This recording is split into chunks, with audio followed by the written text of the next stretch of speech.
This was a guy by the name of Edward Kimball. I don't know if you ever heard that name. You probably haven't ever heard that name. Edward Kimball was a Sunday school teacher in Chicago. He wanted so bad for the young boys in his class. They were like young boys in most Sunday school classes. They like to have a good time. And he wanted to make sure they came to faith in Jesus Christ. So he made it his goal to share the gospel with them personally. One day, Edward Kimball was out shoe shopping. He was in a shoe store, and he met a boy in that shoe store who was working, who was stocking the shelves. And he had a conversation with that young man, and he shared the gospel with that young man. And right there in the shoe store, that young man gave his life to Jesus Christ and began coming to Edward Kimball's church and going to Edward Kimball's Sunday school class. That young man, his name was, and you might know this name, D.L. Moody. D.L. Moody would go on to be a very famous evangelist in the United States of America and then over into England. He would have these large crusades, very popular, powerful preacher, and thousands upon thousands of people would come to faith in Jesus Christ through the preaching of D.L. Moody. In fact, through one of his revivals, a young man came to faith in Jesus Christ. His name was Wilbur Chapman. You might have heard his name, you might not have heard his name, but Wilbur Chapman would follow in D.L. Moody's footsteps. And he would begin preaching the gospel as well to thousands of people. And he would do the same thing. He would lead crusades as well. In fact, at a crusade he was preaching at, there was a young man named Billy Sunday. Billy Sunday was a famous baseball player. But there at that crusade where he was at, where he heard Wilbur Chapman preach, he gave his life to Jesus.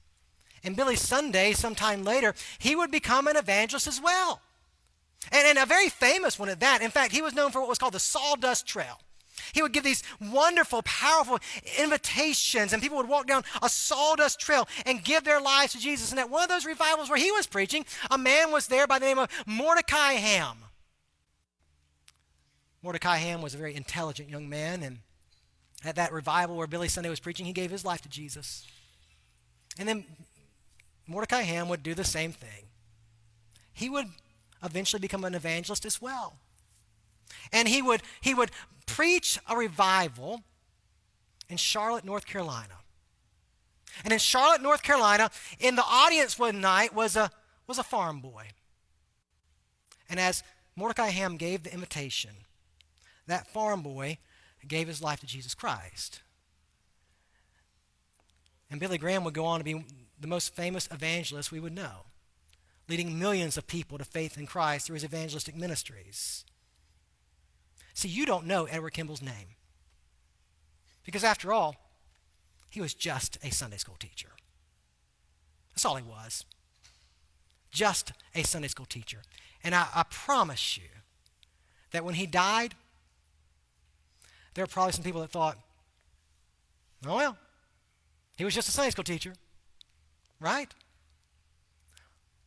But his end was not his end. Because his impact went on for generation after generation after generation. You see what I'm saying? And there are those of us in this room, I know this, that you say, I'm just a nursery worker.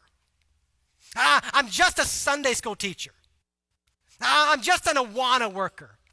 I'm just a deacon. I just work in the kitchen. I just show up for the 4th of July fireworks show and talk to people and love. That's all. I'm just a. Let me just tell you this. As a father with 2 sons that are growing up in this church, I am so thankful you're just a. I'm so thankful that you're just a Sunday school teacher. I'm so thankful that you're just an Awana worker. You see, you might look at your life and say, you know, I struggle. I don't see how God's working. And you just might think, I'm just not that significant and all those things. But if you're faithfully serving God day in and day out, if you're faithfully walking by faith with your eyes on Him, you're never just a.